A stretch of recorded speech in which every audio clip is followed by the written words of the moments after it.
नमस्कार, my smart guide YouTube channel पर आपका स्वागत है। बात करते हैं दोस्तों आज 23 जनवरी 2026 शुक्रवार के मुख्य समाचार, बड़ी खबरें, देश और दुनिया का ताजा अपडेट लेकर हाजिर हो गए हैं। आज माघ शुक्ल पंचमी तिथि है। आज के वीडियो में भी हम जानेंगे किसान भाइयों के लिए, युवाओं के लिए, सरकारी कर्मचारियों के लिए, माताओं और बहनों के लिए और आम जनता से जुड़ी महत्वपूर्ण बड़ी खुशखबरी, काम की महत्वपूर्ण खबरें जानेंगे। वीडियो को आप कर दीजिएगा दोस्तों लाइक और शेयर, ताकि हमें ज्यादा से ज्यादा मोटिवेशन मिलता रहे और हर रोज हम आपके लिए ऐसे ही ताजा खबरें, बड़ी खबरें लेकर हाजिर होते रहे। तो प्लीज आप वीडियो को लाइक और शेयर जरूर कर दीजिएगा। और ये तो आपको मालूम ही है कि हम हर रोज अलर्ट करने वाली खबरों से शुरुआत करते हैं ना, तो ये लीजिए आप पहली बड़ी खबर जो अलर्ट कर रही है। बाजार से पनीर लाने वालों के लिए बड़ा अपडेट है। किस तरह से पनीर को जमीन में दफनाया जा रहा है। धरती माता है तो ये तो सब कुछ अपने अंदर समेट लेगी, लेकिन सेहत के साथ खिलवाड़ करने वालों के आप देखिए जज्बे किस तरह से आजकल बढ़ गए हैं। हर रोज आपको पता ही होगा, कभी देसी घी में मिलावट आ रही है, तो कभी तार फीणी को पैरों से, कभी फास्ट फूड से लोगों की जाने जा रही है। मार्केट में मिलने वाले अधिकतर सामान किस तरह से आजकल आपको नकली फॉर्म में मिल रहे हैं, बड़ा ही अलर्ट रहने का समय आ गया है। छत्तीसगढ़ रायपुर में भी मिलावटी पनीर के खिलाफ खाद्य और औषधि प्रशासन विभाग ने बड़ी कार्रवाई की। 1700 किलो नकली पनीर को नष्ट किया गया। पनीर के नमूने लिए गए थे और वो नमूने फेल हो गए। और वैसे भी छत्तीसगढ़ में कोई नया मामला नहीं आया। खाद्य विभाग के अनुसार जनवरी 2025 से अब तक रायपुर जिले में पनीर और एनालॉग पनीर के 35 नमूने जांच के लिए भेजे गए और इस दौरान करीब 9700 किलो पनीर, एनालॉग पनीर और खोआ जब्त किया गया और ये अमानक पाए जाने पर इन्हें नष्ट कराया गया। और ऐसे में प्रशासन ने भी आम लोगों से अपील की है कि खाद्य पदार्थों से जुड़ी किसी भी सामग्री को लेकर आप सतर्क रहें। और हर राज्य में खाद्य विभाग के हेल्पलाइन नंबर भी हैं। अगर आपको कुछ भी डाउट वगैरह होता है तो आप जरूर सूचना कीजिएगा। और इसके अलावा सोने चांदी को लेकर जो अभी माहौल बना हुआ है, दे दनादन लोग बाग सोना खरीद रहे हैं, बेच रहे हैं, जैसे सोना चांदी भाग रहा है। फिलहाल चांदी की कीमतों में 22 जनवरी को गिरावट दर्ज हुई और चांदी 5% के लगभग टूट गई। यानी चांदी के भाव में 19,000 रुपए किलो की कमी आई। 2,99,711 रुपए प्रति किलो के भाव रहे। सोना 3,099 रुपए गिरकर 1,51,128 रुपए प्रति 10 ग्राम पर रहा। सोना चांदी सस्ते होने की वजह भी आ रही है। पिछले दिनों आई बड़ी तेजी के बाद मुनाफा वसूली से सोना चांदी अब सस्ते हुए हैं। शेयर बाजार में भी तेजी आने से सुरक्षित निवेश के तौर पर सोने चांदी की डिमांड अब घटी है। कुछ जियोपॉलिटिकल तनाव भी कम हुआ है। इसके अलावा आप देखिए पीतल और तांबे की कीमतों में भी बड़ा उछाल देखा गया है। बर्तन से लेकर वायरिंग तक 20 से 35% तक की बढ़ोतरी हो गई है। पीतल और तांबे की कीमतों में भी लगातार वृद्धि हुई है और ऐसे में अब पीतल और तांबे से बने उत्पाद 20 से 35% तक महंगे हो गए। अंतर्राष्ट्रीय बाजार में धातुओं की इन बढ़ती कीमतें और आयात लागत इस महंगाई का मुख्य कारण है। अच्छा, इसके अलावा देखिए आप बेंगलुरु जो है ना दोस्तों, वो दुनिया का दूसरा सबसे ज्यादा ट्रैफिक वाला शहर बना है और टॉप 5 में पुणे भी शामिल है। बेंगलुरु और पुणे दुनिया के सबसे ज्यादा ट्रैफिक जाम वाले टॉप 5 शहरों में शामिल हो गए। टॉम ट्रैफिक इंडेक्स के मुताबिक बेंगलुरु दुनिया का दूसरा और भारत का सबसे ज्यादा कंजेस्टेड शहर है। ग्लोबल रैंकिंग में टॉप पर मैक्सिको सिटी है, वहीं आयरलैंड का डबलिन तीसरे नंबर पर है, पोलैंड का लॉर्ड्स चौथे नंबर पर और भारत का पुणे इस इंडेक्स में 5वें स्थान पर है। बेंगलुरु में 10 किलोमीटर का सफर तय करने में करीब 36 मिनट 9 सेकंड लग जाते हैं और 2024 की तुलना में ये 2 मिनट 4 सेकंड का समय ज्यादा बढ़ गया। इसके अलावा आप देखिए एक अंतर्राष्ट्रीय रिपोर्ट सामने आई है जिसके मुताबिक परमाणु हथियारों की परीक्षणों की वजह से दुनिया भर में करीब 40 लाख लोगों की असमय जानें चली गई। 1945 से 2017 के बीच हुए 2400 से ज्यादा परमाणु धमाकों का असर आज भी इंसानों के शरीर, पर्यावरण और आने वाली पीढ़ियों पर साफ साफ दिख रहा है। कुल मिलाकर दोस्तों बात तो यह है कि परमाणु हथियार सिर्फ जंग में ही नहीं, बल्कि परमाणु हथियारों को बनाने और परखने की जो प्रोसेस होती है ना, वो भी इंसानियत पर काफी ज्यादा भारी पड़ी है। अभी हाल ही की लेटेस्ट जो एक नई रिपोर्ट आई है उसके मुताबिक परमाणु हथियारों के परीक्षणों की वजह से अब तक दुनिया भर में कम से कम 40 लाख लोगों ने जाने गंवाई है और इनमें ज्यादातर जो मौतें हैं वो कैंसर, दिल की बीमारियों और आनुवंशिक विकारों के कारण हुई। चलिए बड़ी खबर आप देखिए, राजस्थान की पहली पॉइजन डिटेक्शन टॉक्सिकोलॉजी लैब जल्दी शुरू होने वाली है। अब इसमें होगा क्या दोस्तों कि मरीज के ब्लड से पता चल जाएगा कि शरीर में कौन सा जहर है, किस सांप ने काटा और पहुंचने की भी जरूरत नहीं पड़ेगी। राजस्थान के सबसे बड़े सरकारी हॉस्पिटल सवाई मानसिंह यानी SMS हॉस्पिटल में इस तरह की एक नई लैब बनकर तैयार हो गई है और ये राजस्थान की पहली ऐसी आधुनिक लैब होगी जहां पर किसी भी व्यक्ति को सांप काट जाता है या कोई विष वगैरह खा जाते हैं, दवाइयों की ओवरडोज वगैरह ले लेते हैं, बीमार हो गए या फिर बेहोश हो गए, तो शरीर में कितना विष और कितनी मात्रा में है ये सब कुछ पता लग जाएगा और ऐसे में डॉक्टरों को उस मरीज के सटीक इलाज में भी मदद मिलेगी। इंदौर के बाद महू में भी दूषित पानी से बीमारी फैलने की मीडिया रिपोर्ट्स और खबर है। 25 लोग संक्रमित बताए जा रहे हैं। 6 बच्चे एक ही परिवार के हैं। 3 हॉस्पिटल में भी भर्ती हुए। स्थानीय लोगों के मुताबिक चंदर मार्ग से शुरू हुई गंदे पानी की सप्लाई मोती महल तक पहुंच चुकी है। नलों से भी मटमिला और बदबूदार पानी आ रहा है। इधर बड़ी खबर आप देखिए, व्हाट्सएप तो हम सभी चलाते ही हैं। व्हाट्सएप पर शादी का निमंत्रण आया और उसे भाई साहब ने क्लिक कर दिया और जैसे ही क्लिक किया बैंक खाते से 1,95,000 रुपए साफ हो गए। यानी आजकल दोस्तों साइबर ठगी करने वाले जो लोग हैं ना, बदमाशी करने वाले जो लोग हैं ना, वो नए नए तरीके अपना रहे हैं। अब शादियों का सीजन शुरू हो गया तो वो शादी के सीजन में नए तरीके आजमा रहे हैं। एक व्यक्ति को व्हाट्सएप पर शादी के कार्ड का एक APK लिंक आया और जैसे ही व्यक्ति व्यक्ति ने उस लिंक को खोला, उसका मोबाइल हैक हो गया और साइबर ठगों ने उसके बैंक खातों से 1,95,000 रुपए उड़ा दिए। फिलहाल पुलिस जांच कर रही है और जनता से अनजान लिंक न खोलने की प्रशासन ने अपील की है। आंख बंद करके आपको किसी भी व्हाट्सएप मैसेज को क्लिक करके खोलना नहीं है। हो सकता है कि उसमें कोई एपीके फाइल हो या वायरस हो और आपका मोबाइल उन बदमाशों के कंट्रोल में आ सकता है और वो दूर बैठे हुए आपके मोबाइल का सारा डेटा जो है वो आराम से वहाँ एक्सेस कर लेंगे। और मोबाइल में तो आपको पता ही है आजकल हम सभी के डेटा रहते ही हैं, तो सावधानी जरूरी है। इधर आप देखिए पंजाब में अब 10 लाख रुपए तक के फ्री इलाज की सुविधा शुरू हो गई है। सीएम भगवंत मान ने कहा कि इसमें इनकम और एज लिमिट का कोई भी नियम नहीं। पंजाब के सभी लोगों को अब 10 लाख रुपए तक का फ्री इलाज सुविधा मिलेगी। मोहाली में सीएम भगवंत मान के साथ आम आदमी पार्टी के सुप्रीमो अरविंद केजरीवाल ने मुख्यमंत्री सेहत बीमा योजना लॉन्च कर दी है और पंजाब सरकार का कहना है कि इस स्कीम में हर तरह का खर्च शामिल है। इसमें न तो कोई इनकम का चक्कर है, न ही कोई एज लिमिट का चक्कर। पंजाब का केवल आधार कार्ड और वोटर कार्ड होना चाहिए और पूरा परिवार स्कीम का लाभ उठा सकता है और इससे पंजाब के 65 लाख परिवारों के करीब 3 करोड़ पंजाबियों को फायदा मिलेगा। और ऐसे में अब कोई नीला हरा कार्ड का लफड़ा भी नहीं रहेगा और तो और किडनी डिजीज और कैंसर जैसी गंभीर बीमारियां भी इसमें कवर हो जाएगी। तो पंजाब में ये 10 लाख रुपए तक के फ्री इलाज की सुविधा हर परिवार के लिए शुरू हो गई है। इधर आप देखिए भारत से अमेरिका जाने वाले यात्रियों की संख्या में 40% का उछाल देखा गया है और भारत अब यूएस टूरिज्म का दूसरा सबसे बड़ा विदेशी बाजार बन गया है। 2025 में 2 मिलियन से अधिक भारतीयों ने अमेरिका की यात्रा की है, यानी 20 लाख से ज्यादा लोगों ने अमेरिका की यात्रा की। इधर आपको बताएं रिपब्लिक डे से जुड़ा अपडेट आ रहा है। राजधानी दिल्ली में आज फुल ड्रेस रिहर्सल होगी। दिल्ली ट्रैफिक पुलिस ने भी लोगों को सलाह दी है कि वे नई दिल्ली, मध्य दिल्ली और दक्षिण दिल्ली में आने से बचें। गणतंत्र दिवस 2026 की फुल ड्रेस रिहर्सल आज होने वाली है और इसके चलते कई मार्ग प्रभावित भी रहेंगे। साथ ही आपको बताएं पीएम मोदी का मिशन साउथ, प्रधानमंत्री नरेंद्र मोदी आज केरल और तमिलनाडु में जनसभा करेंगे। आज शुक्रवार को चुनावी राज्यों केरल और तमिलनाडु में एनडीए के पक्ष में आज पीएम मोदी माहौल बनाएंगे, जनसभाएं होने वाली हैं और पीएम मोदी का ये दौरा भी दोनों राज्यों की राजनीति के लिए महत्वपूर्ण माना जा रहा है। साथ ही आपको बताएं केरल को आज 3 नई अमृत भारत एक्सप्रेस का तोहफा भी मिलेगा। पीएम मोदी हरी झंडी दिखाएंगे। दक्षिण भारत के लिए आज ये ऐतिहासिक दिन भी बनेगा।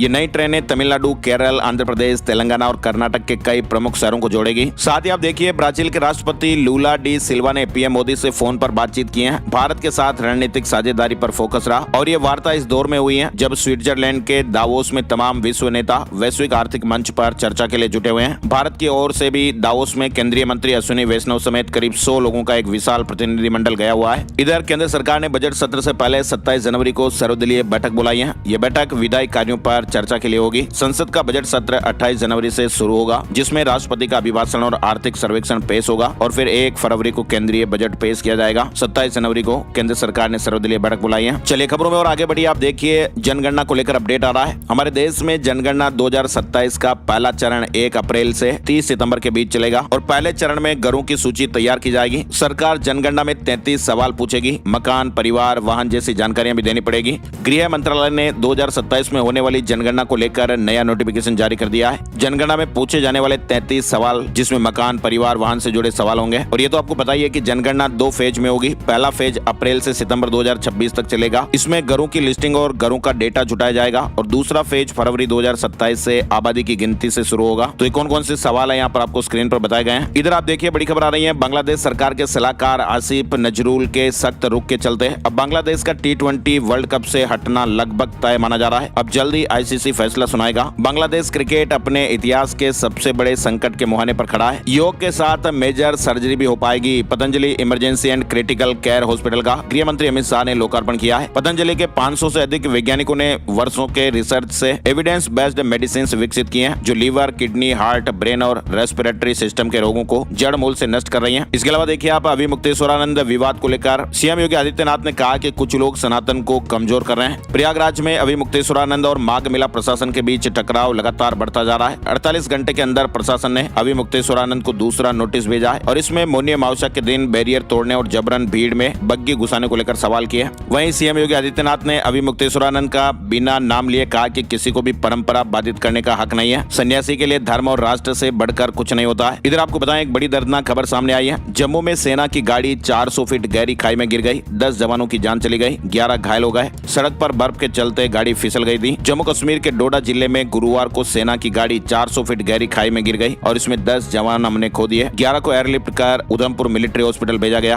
कर्नाटक राज्यपाल ने विधानसभा में अभिभाषण की 3 लाइन पढ़ी, सदन छोड़कर निकल गए। मनरेगा के जिक्र पर आपत्ति। साथ ही आपको बताएं एसआईआर पर सुप्रीम कोर्ट में सुनवाई हुई। सुप्रीम कोर्ट ने कहा कि प्रक्रिया बिल्कुल पारदर्शी हो, चुनाव आयोग मनमानी नहीं कर सकता है। कोर्ट ने सवाल किया कि क्या SIR नियमों से हटकर हो सकती है। वहीं भारत ने पड़ोसी देश नेपाल को 60 पिकअप वाहनों की पहली खेप उपहार में दी है। नेपाल में 5 मार्च को होने वाले चुनाव से संबंधित तैयारियों के तहत भारत ने पड़ोसी देश को ये 60 वाहन और अन्य आपूर्ति सौंपी है। चुनाव में मदद के लिए भारत नेपाल को कुल 650 वाहन सौंपने वाला है। इधर कांग्रेस नेता राहुल गांधी ने गुरुवार को नई दिल्ली में कहा कि वे वीबी जी राम जी बिल के बारे में नहीं जानते। उन्होंने कहा कि वीबी जी राम जी जुमला है, गरीबों के हक पर हमला है। राहुल गांधी ने गरीबों से अपील की है कि वे इस नए बिल के विरोध में एकजुट हों। दरअसल राहुल गांधी रचनात्मक कांग्रेस के राष्ट्रीय मनरेगा श्रमिक सम्मेलन को संबोधित कर रहे थे। मोहन भागवत ने कहा कि दुनिया के देश स्वार्थ के साथ चल रहे हैं, भारत के लोग कभी भी इस सोच के साथ नहीं चले और नहीं चलेंगे। इधर आप देखिए मुंबई समेत 15 नगर निगम में महिला महापौर होंगी। गुरुवार को मुंबई में लॉटरी सिस्टम से इन्हें चुना गया। 29 में से 12 सीटें ST SC OBC कैटेगरी के लिए आरक्षित की गई हैं, जबकि 17 सीटें सामान्य वर्ग के लिए हैं। शिंदे के गढ़ ठाणे में महापौर SC कैटेगरी का होगा। मुंबई में 8वीं बार महिला को यह पद मिलेगा। साथ ही आपको बताएं मौसम से जुड़े महत्वपूर्ण अपडेट। यूपी, राजस्थान, हरियाणा के 27 जिलों में बारिश का अलर्ट। कई इलाकों में 60 किलोमीटर प्रति घंटे की रफ्तार से हवाएं भी चल सकती हैं। देश के पहाड़ी राज्यों में बर्फबारी के बाद अब बारिश और ओलावृष्टि का दौर शुरू हो गया है। राजस्थान, हिमाचल प्रदेश, पंजाब, हरियाणा में वेस्टर्न डिस्टर्बेंस एक्टिव हुआ है। यूपी के 15, राजस्थान और हरियाणा के 6 जिलों में बारिश का अनुमान है।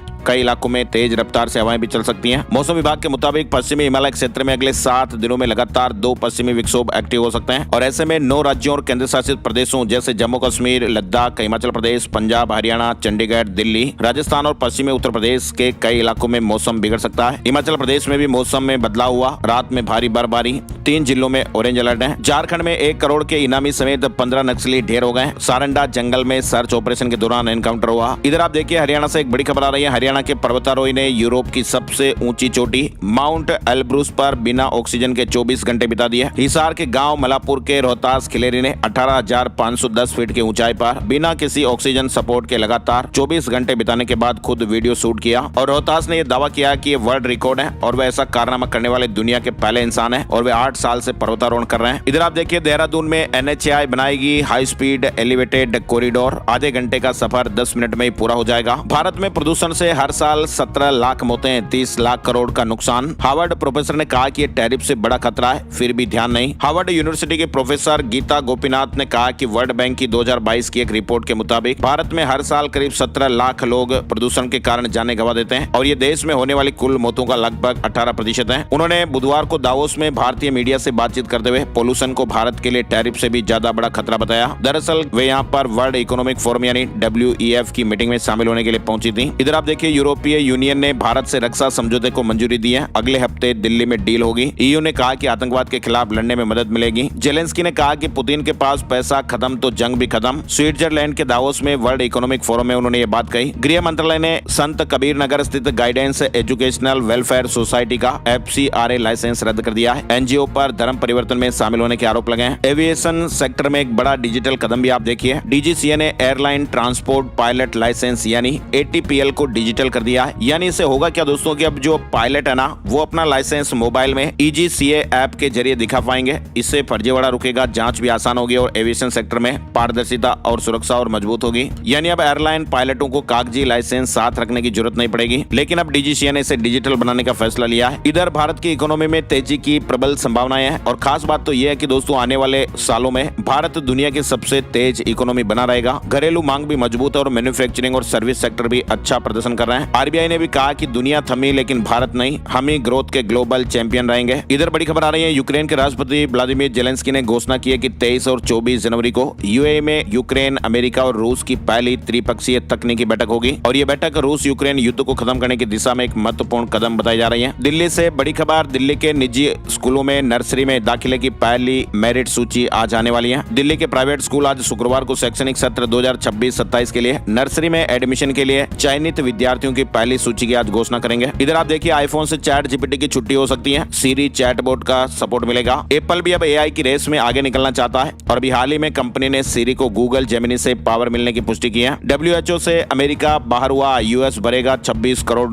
दुनिया के लिए खतरा हो सकता है। दरअसल अमेरिका आधिकारिक तौर पर अब विश्व स्वास्थ्य संगठन से बाहर हो गया है और वैश्विक विशेषज्ञों ने इसे अमेरिका, WHO और दुनिया के लिए भी एक खतरा बताया है। अमेरिकी कानून के तहत वाशिंगटन को $26 करोड़ का बकाया चुकाना पड़ेगा। उमर अब्दुल्ला सरकार ने भी कैबिनेट की बैठक की। नई आबकारी नीति और अमरनाथ यात्रा समेत कई प्रस्तावों पर मुहर लगी है। सरकार ने राष्ट्रीय ऊर्जा नीति NEP 2026 का मसौदा जारी किया है। फ्री बिजली वाला खेल खत्म हो सकता है। सरकार का NEP ड्राफ्ट जारी हुआ और इसका उद्देश्य रहेगा बिजली क्षेत्र में मुफ्त बिजली की राजनीति और अत्यधिक क्रॉस सब्सिडी को समाप्त करना है। राज्यों को बिजली सब्सिडी के लिए बजट में प्रावधान भी करने पड़ेंगे। दिल्ली वासियों की समस्याओं का हल करेगा नया डिजिटल हथियार। दिल्ली सरकार जल्दी दिल्ली मित्र पोर्टल लाने वाली है। दिल्ली सरकार आम नागरिकों की समस्याओं के त्वरित समाधान के लिए दिल्ली मित्र पोर्टल शुरू करेगी। मुख्यमंत्री रेखा गुप्ता ने अधिकारियों को सभी विभागों को इससे जोड़ने और तकनीकी कार्य शीघ्र पूरा करने के निर्देश दिए हैं। राजस्थान से जुड़े महत्वपूर्ण अपडेट में आप देखिए, राजस्थान में 16 मई से जनगणना होगी। 33 सवाल पूछे जाएंगे। राजस्थान के लिए जनगणना की तारीख तय हो गई है। राजस्थान में जनगणना के पहले फेज में मकान सूचीकरण का काम 16 मई से लेकर 14 जून तक पूरा किया जाएगा। इधर आप देखिए, राजस्थान में कर्मचारी चयन बोर्ड का बड़ा फैसला। हर एग्जाम की OMR सीट अब ऑनलाइन की जाएगी। चतुर्थ श्रेणी कर्मचारी भर्ती परीक्षा से इसकी शुरुआत होने जा रही है। अभी हाल ही में आपको पता होगा, राजस्थान कर्मचारी चयन बोर्ड के अफसरों ने पैसे लेकर नंबर बढ़ा दिए थे और सरकारी भर्तियों की OMR सीट में नंबर बढ़ाने का जो मामला सामने आया, इसके बाद अब राजस्थान कर्मचारी चयन बोर्ड ने बड़ा कदम उठाया है। अब भविष्य में सभी भर्ती परीक्षाओं की OMR सीट ऑनलाइन अपलोड की जाएगी और ऐसे में परीक्षा प्रक्रिया निष्पक्ष और सार्वजनिक होगी। यानी अब बोर्ड द्वारा भर्ती परीक्षाओं में डॉक्यूमेंट वेरिफिकेशन के लिए चयनित अभ्यर्थियों की सभी अभ्यर्थियों की जो OMR सीट है वो ऑनलाइन होगी। राजस्थान के उदयपुर में लक्ष्यराज सिंह मेवाड़ ने 10वां विश्व रिकॉर्ड बनाया है। मेवाड़ के पूर्व राज परिवार के सदस्य डॉक्टर लक्ष्यराज सिंह मेवाड़ ने मिट्टी के मटकों से सेवा, संस्कृति और पर्यावरण लिखकर अपना 10वां विश्व कीर्तिमान स्थापित किया। राजस्थान में किसान भाइयों के लिए अपडेट है। मुख्यमंत्री किसान सम्मान निधि की 5वीं किस्त जारी हो गई है। किसान भाइयों के लिए अपडेट है। इसके अलावा राजस्थान के प्रतापगढ़ से आप देखिए, गाड़ियों पर सरपंच या फिर प्रधान वगैरह ऐसा लिखवाया तो फिर कार्रवाई होगी। अधिकारी भी नहीं लगा पाएंगे निजी गाड़ियों पर नंबर प्लेट। प्रतापगढ़ कलेक्टर ने आदेश जारी किए हैं। राजस्थान के कोटा से अपडेट, धीरेन्द्र शास्त्री से मिलने महिला भक्त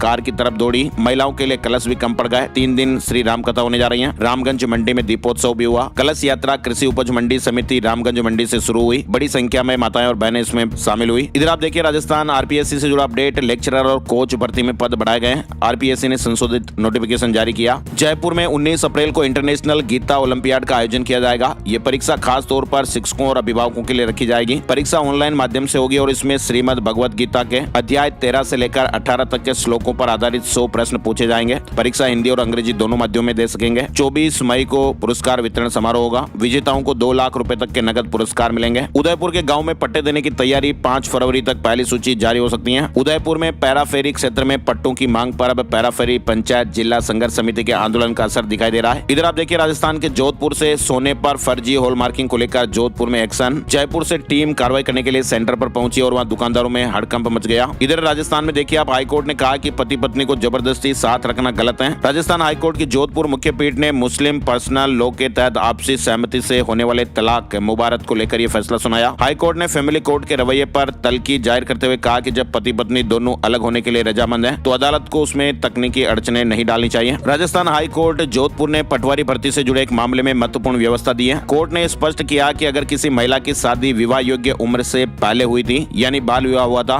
तो भी उसे विधवा कोटे के आरक्षण से वंचित नहीं किया जा सकता। यानी बाल विवाह का हवाला देकर नौकरी से मना करना गलत है। बाल विवाह होने पर भी विधवा को आरक्षण का फायदा मिलेगा। इधर मध्य प्रदेश से जुड़े अपडेट में आप देखिए, बैंकों में 5 डे वीक वर्किंग की मांग हो रही है। 27 तारीख को हड़ताल होगी। 5 दिवसीय बैंकिंग सप्ताह की मांग को लेकर अब बैंक कर्मचारी हड़ताल पर जाएंगे और 27 जनवरी को 1 दिवसीय हड़ताल की घोषणा की गई है। मध्य प्रदेश में मावठा कोहरे के बाद फिर सर्दी का दौर शुरू होगा। 25 जनवरी से पारा 2 से 3 डिग्री लुढ़केगा। भोपाल में 50 से ज्यादा अवैध प्लास्टिक रिसाइकलिंग यूनिट। NGT ने कहा कि 2 लाख लोगों के लिए गंभीर खतरा है। सरकार निकाय मध्य प्रदेश में उपाय करें। NGT ने मध्य प्रदेश और नगरीय निकायों को प्लास्टिक प्रदूषण और माइक्रो प्लास्टिक से निपटने के लिए सुझाव और निर्देश जारी किए हैं। भोपाल का उदाहरण देते हुए कहा कि भोपाल में 50 से अधिक अवैध प्लास्टिक रिसाइकलिंग यूनिट हैं और इससे करीब 2 लाख लोगों के लिए गंभीर खतरा पैदा हो गया है, इसलिए उपाय जरूरी है। इसके अलावा बड़ी खबर आप देखिए, मध्य प्रदेश नीमच से आ रही है। रिटायर्ड कर्मचारी सरकारी कामों में लोगों की मदद करेंगे। नीमच LIC चौराहे पर जन सेवा पॉइंट शुरू हुआ है। पेंशनर्स ने कहा कि हम 2 घंटे बैठकर यहाँ समस्याएं सुनेंगे। 27 जनवरी को मध्य प्रदेश में खेलो MP यूथ गेम्स का शुभारंभ होने जा रहा है। मुख्यमंत्री मोहन यादव मौजूद रहेंगे। शुभारंभ 27 जनवरी को भोपाल के TT नगर स्टेडियम में होगा। MP में सरकार ने आउटसोर्स नियुक्ति का 3 साल पुराना फैसला पलट दिया है। चतुर्थ श्रेणी में अब नहीं होगी आउटसोर्स भर्ती। नियमित नियुक्ति पर पहले से ही प्रतिबंध है। मध्य प्रदेश में चतुर्थ श्रेणी के पदों को आउटसोर्स से भरने के लिए राज्य शासन द्वारा 3.25 साल पहले जारी किया गया आदेश निरस्त कर दिया गया है और यह आदेश निरस्त होने के बाद अब किसी भी विभाग में चतुर्थ श्रेणी के पदों पर कर्मचारियों की नियुक्ति नहीं की जा सकेगी। मध्य प्रदेश में पेंशन नियमों में भी बड़े बदलाव की तैयारियां हो रही हैं। बेटा हो या फिर बेटी, माता पिता की मौत के बाद पेंशन सिर्फ बड़ी संतान को मिल पाएगी। राज्य सरकार पेंशन नियमों में पहली बार बड़े संशोधन करने जा रही है और इस बारे में एक प्रस्ताव भी तैयार किया गया है जिसे कैबिनेट की मंजूरी के बाद लागू किया जाएगा और इसी तरह से अविवाहित पुत्री या विधवा और तलाकशुदा पुत्री को आजीवन पेंशन मिलती रहेगी और ये नए नियम जो पेंशन के हैं वो 1 अप्रैल से लागू भी हो सकते हैं।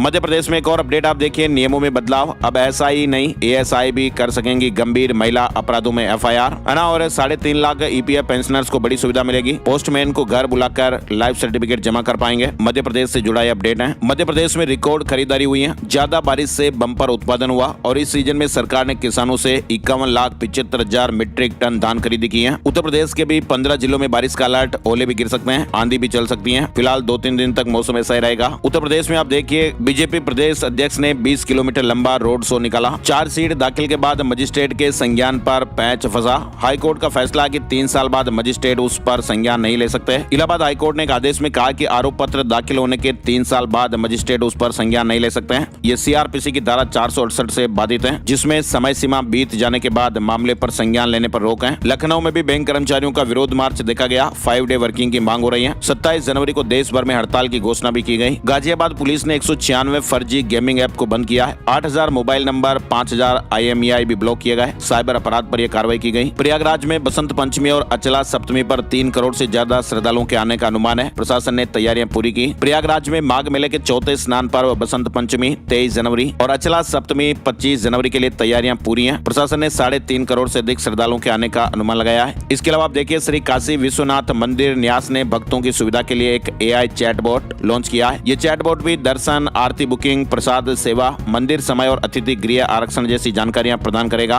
दुनिया के किसी भी कोने से भक्त अब मंदिर से जुड़ी सेवाएं अपनी भाषा में प्राप्त कर सकेंगे। बिहार से बड़ी खबर आप देखिए, दरभंगा की अंतिम महारानी काम सुंदरी देवी की 12वीं पार गुरुवार को महाभोज हुआ और इसमें ब्राह्मणों को चांदी की थाली, ग्लास, कटोरी, चम्मच और बिस्किट तक दान में दिए गए। साथ ही AC, cooler, fridge, washing machine जैसी चीजें भी दान में दी गई। श्राद्ध भोज में 1 लाख लोगों के खाने का इंतजाम किया गया। देश के कई राजघरानों के लोग भी शामिल हुए। भोज में शामिल होने के लिए 2.5 किलोमीटर तक की लाइन भी देखी गई। इसके अलावा आप देखिए, भगवान बुद्ध की पावन ज्ञान भूमि बोध गया में 3 दिवसीय बौद्ध महोत्सव 2026 का शानदार आगाज हुआ। बिहार में एक्सप्रेसवे निर्माण के लिए 3,207 किसानों से भूमि अधिग्रहण होगा। भूमि राशि पोर्टल से फायदा मिल रहा है। बिहार में अगले 1 सप्ताह तक मौसम सामान्य रहने का अनुमान है। न्यूनतम तापमान में 2 से 3 डिग्री सेल्सियस की बढ़ोतरी हो सकती है। झारखंड में आप देखिए, दूसरे राज्यों से आने वाले घुमंतु लोगों के लिए गाइडलाइन बनाए सरकार। तंबू लगाने वालों की पहचान भी जांची जाए। रिम्स में किडनी ट्रांसप्लांट की सुविधाएं भी जल्दी मिलेगी। झारखंड राज्य के सबसे बड़े चिकित्सा संस्थान रिम्स में जल्दी ऐसी सुविधाएं मिलने लगेगी। इसके अलावा झारखंड में आप देखिए, बड़ी अपडेट खबर आ रही है। आयुष्मान भारत डिजिटल मिशन के तहत राज्य में सभी थोक और खुदरा दवा दुकानों का हेल्थ केयर फैसिलिटी रजिस्ट्री यानी HFR पोर्टल पर रजिस्ट्रेशन अनिवार्य कर दिया गया है। यानी अब दवाई की दुकानों का HR पोर्टल पर रजिस्ट्रेशन अनिवार्य होगा। चंडीगढ़ मेयर चुनाव से जुड़ा अपडेट आप देखिए, आम आदमी पार्टी और कांग्रेस का गठबंधन टूटा। बीजेपी समेत तीनों पार्टियों के उम्मीदवारों ने नामांकन भरे हैं। चंडीगढ़ नगर निगम मेयर चुनाव में अब सियासी तस्वीर लगभग साफ हो गई है। बीजेपी, आम आदमी पार्टी और कांग्रेस ने मेयर, सीनियर डिप्टी मेयर और डिप्टी मेयर पद के लिए अपने अपने उम्मीदवार उतार दिए हैं और इसी बीच आम आदमी पार्टी में बगावत भी सामने आई। हरियाणा में पहली बार BCB महिला मेयर बनेगी। 3 मेयर पदों के लिए आरक्षण का ड्रा हुआ। Ambala seat reserve. 6 निकायों में उपचुनाव भी होंगे। हरियाणा के 3 नगर निगमों पंचकुला, अंबाला और सोनीपत में मेयर पद चुनाव के लिए ड्रा निकाला गया है। इसमें अंबाला को महिला BCB के लिए रिजर्व किया गया, जबकि पंचकुला और सोनीपत की सीट अनारक्षित रहेगी। जम्मू कश्मीर में हरियाणा का जवान शहीद हुआ। 400 फीट गहरी खाई में गाड़ी गिर गई थी। 9 साथियों की भी शहादत हो गई। 1 साल पहले शादी हुई थी। हरियाणा पुलिस कांस्टेबल की आयु सीमा में 3 वर्ष की छूट, अंतिम तारीख भी आगे बढ़ गई है। यानी हरियाणा पुलिस कांस्टेबल भर्ती में ओवर एज युवाओं को बड़ी राहत मिलने वाली है। प्रदेश सरकार के निर्देश पर HSSC ने अधिकतम आयु सीमा में 3 साल की छूट देने का निर्णय लिया है और आवेदन करने की समय सीमा भी बढ़ा दी गई है। हरियाणा फोरेंसिक विभाग की सीधी भर्ती रद्द हो गई है। हाईकोर्ट ने कहा कि विभाग में योग्य अधिकारी हैं, सरकार को सीधी भर्ती करने का अधिकार नहीं। वहीं पंजाब नेशनल बैंक में 2,434 करोड़ लोन फ्रॉड से हरियाणा में भी अलर्ट है। कर्मचारियों के लोन अकाउंट का मिलान किया जाएगा। State district nodal officer nominate करने के निर्देश दिए गए। PNB के साथ 2,434 करोड़ का लोन फ्रॉड को लेकर अब हरियाणा सरकार भी अलर्ट हो गई है। सरकार ने उन सरकारी कर्मचारियों के लोन अकाउंट के मिलान की प्रक्रिया शुरू की है जिन्होंने पंजाब नेशनल बैंक से लोन लिया है। हरियाणा बोर्ड ने प्रमाण पत्रों में सुधार का मौका दिया है। शिक्षा बोर्ड अध्यक्ष ने ऐलान किया कि 2 ID के साथ आवेदन कर सकते हैं। हरियाणा के 6 जिलों में बारिश, ओलावृष्टि की चेतावनी, तेज हवाएं भी चल सकती हैं। वहीं जम्मू कश्मीर में हुए हादसे में रोपड़ का भी एक जवान शहीद हो गया है। फरवरी महीने में शादी होनी थी, 2019 में भर्ती हुए थे, पिता भी सेना में रहे हैं। इसके अलावा हिमाचल प्रदेश से बड़ी खबर आप देखिए, शिमला शहर से सब्जी, अनाज, टिम्बर मार्केट शिफ्ट होगी।